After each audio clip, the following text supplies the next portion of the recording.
A modo de rendición de cuentas, el equipo del consejero docente de la ANEP, el profesor Julián Mazzoni, presentó en la pasada jornada un análisis del programa educativo, balance y perspectivas del mismo. Bueno, ¿qué es lo que se puede esperar para el próximo año? Para saberlo, ya recibimos a Mazzoni aquí en el estudio. Muchísimas gracias, Julián, por estar con nosotros. Un gusto estar por aquí. Bueno, tú me planteas qué podemos esperar. Primero, tenemos una rendición de cuentas que ya sabemos que es un espejo, así que desde el punto de vista presupuestal no podemos esperar mucho. Hay algunas cuestiones que se pueden tratar de mejorar respecto a los equipos multidisciplinarios y demás. Esperemos que podamos avanzar en ese sentido, pero está difícil. Y después, desde el punto de vista de la transformación educativa, también vamos a tener, digamos, la ejecución de una política que ya quedó implantada antes que se retirara el expresidente del CODICEN, Robert Silva, que, como ha señalado Virginia Cáceres, quien sustituyó a Robert Silva, se va a encargar de la implementación. El CODICEN tiene una mayoría de 3 miembros designados por el gobierno, con venia parlamentaria, y bueno, y estamos Daisy Iglesias y yo en representación de los docentes, electos por los docentes, que hemos manifestado nuestras diferencias, lo seguiremos haciendo, tratando de que esta visión que nosotros tenemos, que es negativa del proceso de transformación, obtener algunas pequeñas cosas, pero no tenemos grandes expectativas. La expectativa que tenemos el equipo que ayer se presentó, es pensar un poco en que va a venir otro gobierno, sea del mismo signo político o de diferente, pero nosotros vamos a estar en el momento en que se va a discutir la política educativa por 5 años. Siempre hemos criticado que se discuta por 5 años, pensamos que tiene que ser más, pero el sistema que tenemos nos lleva a esa situación. Yo creo que hemos tenido un recorrido por todo el país, hemos estado muy en contacto con la realidad educativa. Insistimos nosotros siempre en el caso de nuestro equipo, educación media y formación docente. Primaria alguna vez sí, pero en general yo siempre en eso le doy la derecha a Daisy, porque ella tiene una larga trayectoria en primaria. Conversamos y bueno, es ella la que de alguna manera me indica el camino, conversando entre nosotros, discutiendo, pero en ese caso. En el caso de educación media y formación docente tenemos un recorrido muy grande. Hay aproximadamente, no llegan a 500 centros, nosotros llevamos casi 300 ya visitados, en reuniones en las salas de profesores, con los equipos de dirección. Generalmente cuando vamos a un departamento terminamos con una reunión de la Coordinadora Sindical de la Enseñanza Local. Sí, hay un recorrido que nos permite pensar cuestiones que hay que modificar para el futuro y las vamos a estar planteando. Julián, ¿en qué estado está, digamos, la educación con la aplicación de la reforma? Es el primer año de aplicación de la reforma. El problema es que la reforma es mucho más que la transformación curricular. El primer paso de la reforma es la ley de urgente consideración.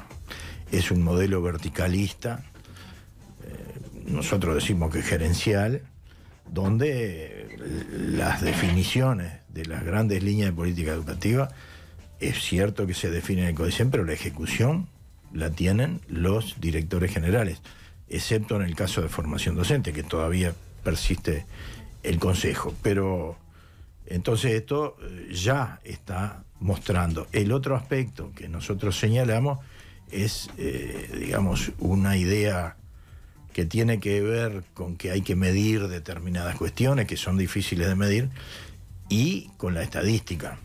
Y esto tiene que ver con las modificaciones sucesivas que han tenido los reglamentos de evaluación. Las últimas datos que tenemos, aristas, el estado de la educación de INED, las propias pruebas PISA que nosotros cuestionamos, más el Observatorio de la Educación, están demostrando, del derecho a la educación de la universidad, están demostrando que mientras los aprendizajes se estancan o retroceden, las promociones y la culminación de ciclos mejoran. Esto quiere decir que evidentemente el reglamento de evaluación modificado, que en realidad ha cambiado los criterios, los ha bajado de alguna manera las exigencias, tiene una repercusión estadística, pero no en los aprendizajes, y por lo tanto el concepto de que la educación pública es un elemento de democratizador, ahí está cuestionado también, porque lo que necesitamos son ciudadanos cultos. Esa es nuestra propuesta histórica de la educación, no es la mía. Yo no tengo posición personal en estas cosas. Voy recogiendo la historia de nuestra educación pública y el contacto permanente con los compañeros que elaboran colectivamente, que son las asambleas técnico-docentes y espacios sindicales que también lo hacen. Además de los referentes históricos que podemos tener. Ahí por lo pronto, Julián, marcas dos cuestiones como los principales problemas, ¿no?, de estos subsistemas. Decías, formación docente quizás se pueda mirar distinto o hacer otras aclaraciones, pero es el tema presupuestal y por otro lado los aprendizajes, ¿no?, que sí bajaron. ¿Hay algunas otras cuestiones de peso ahí para mirar? Y sí, después está todo el tema de el énfasis que se pone en desde los contenidos a las competencias. Se va modificando, lo que históricamente para nosotros era fundamental, que eran los contenidos, el manejo de los programas, cómo los trabajaban los docentes en el aula, a el tema de la evaluación por competencias y la presencia, de las jerarquías, de alguna manera estableciendo determinados criterios para la evaluación, que molestan mucho al conjunto de los docentes y que limitan la libertad de cátedra. Ese es otro de los aspectos.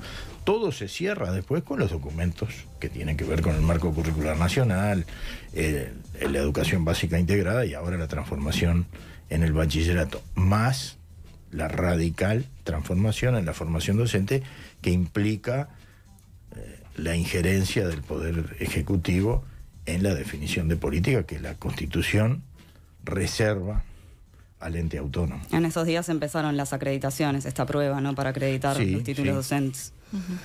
Ahora, hay otro tema que también queríamos conversar con vos, Julián, que tiene que ver con este programa de alimentación escolar de primaria que presentó ahora los datos y alcanzó unos 21.000 niños, o sea que hubo un aumento de usuarios en lo que va del 2023. 210.000.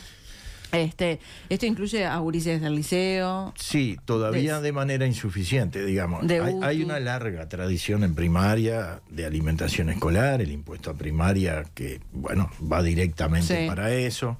Los comedores escolares ya están muy aceitados porque tienen una experiencia histórica.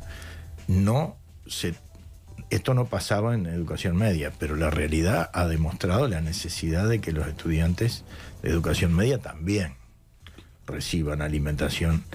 Hay, en el caso de los centros María Espínola, tanto de UTU como secundaria, tienen una jornada extensa y tienen alimentación durante la jornada, pero también el sistema ha permitido, a través de modificaciones legales, que parte del impuesto en primaria vaya para educación media. Esto es reconocer una realidad que nosotros venimos señalando hace tiempo, y es que con hambre no se puede aprender. Y cuando uno recorre, y yo insisto, estuvimos más en educación media y formación docente que en primaria, uno recorre y los adolescentes tienen muchas veces hambre o situaciones. Sí, es tremenda la situación que hemos tenido conocimiento de muchas situaciones. Y después hay otra cosa que conmueve, que es el frío, porque ahora, estamos llegando a fin de año, la temperatura es otra, pero hay momentos del año donde al hambre se le suma el frío, se le suma el problema de calzados, y esto hay que reconocerlo, y esto hay que trabajarlo. Bueno, justamente esto es parte de nuestro reconocimiento lo tuvo Robert Silva, por ejemplo, mediante Twitter, su cuenta de Twitter, que decía récord histórico, ¿no?, en niños que reciben alimentación escolar. Entonces quizás la pregunta, ¿esto es para celebrar? No, claramente que no. Es decir, no sé, hay que discutir el tema. A mí me parece que sí, la alimentación escolar en un ámbito de horario extendido, de permanencia en los centros, se transforma en una cuestión universal, donde los niños y los adolescentes comparten entre todos la alimentación, podría ser una cosa importante, porque es parte de la socialización y del proceso de intercambio. Ahora, si es como una emergencia, me parece que no hay que festejar. Hay que pensar cómo transformar la sociedad de tal suerte que haya posibilidad de alimentación.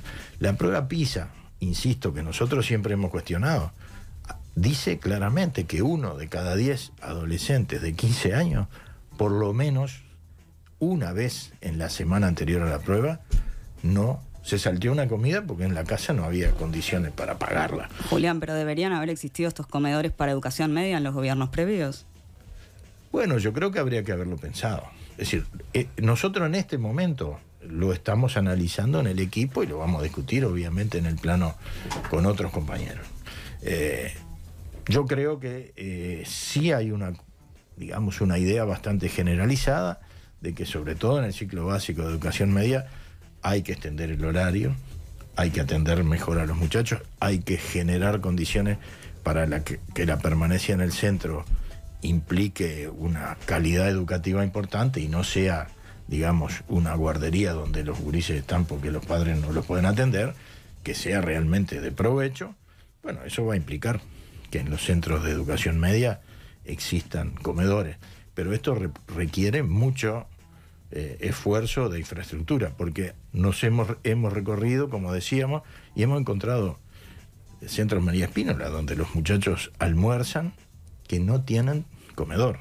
Está muy lindo el planteo del María Espínola, pero tenés que tener determinadas condiciones edilicias, además, que en algunos lados está, pero después que lo empezás a extender, si tenés una escuela técnica o un liceo de contenedores y no tenés donde alimentar a los muchachos, terminan sentados en los patios con la comida en la falda, tratando de...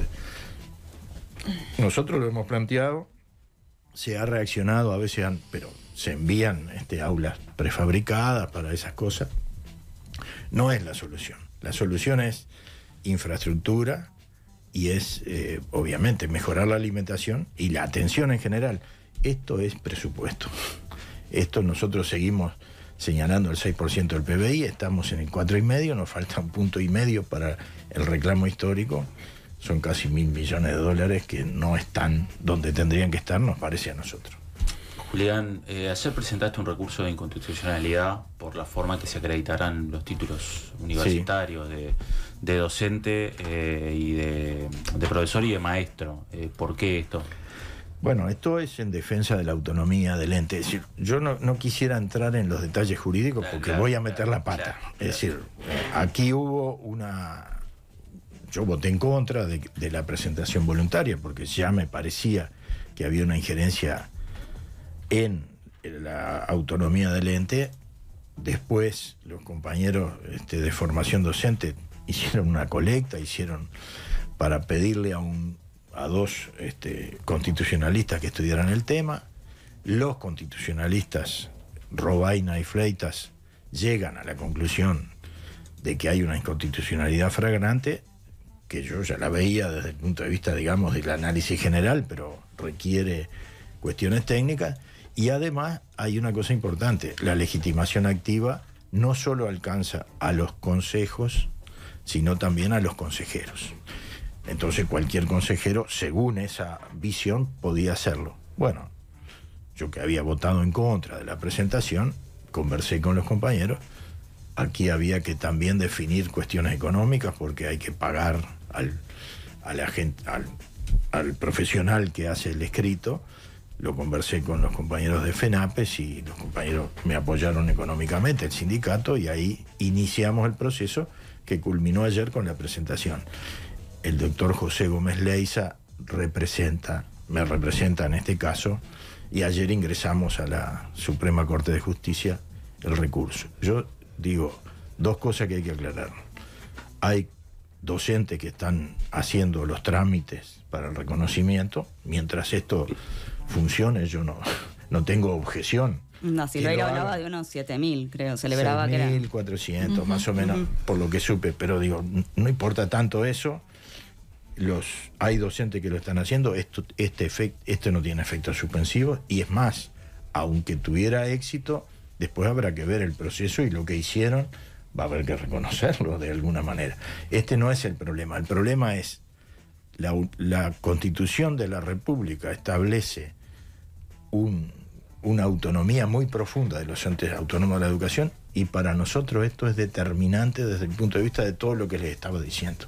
Es decir, para una educación liberadora, democrática, profunda, que permita generar una ciudadanía que piense en mejorar la situación del país, sea como sea, entonces necesitamos que el Poder Ejecutivo no se inmiscuya en los problemas que tienen que ver con la educación pública.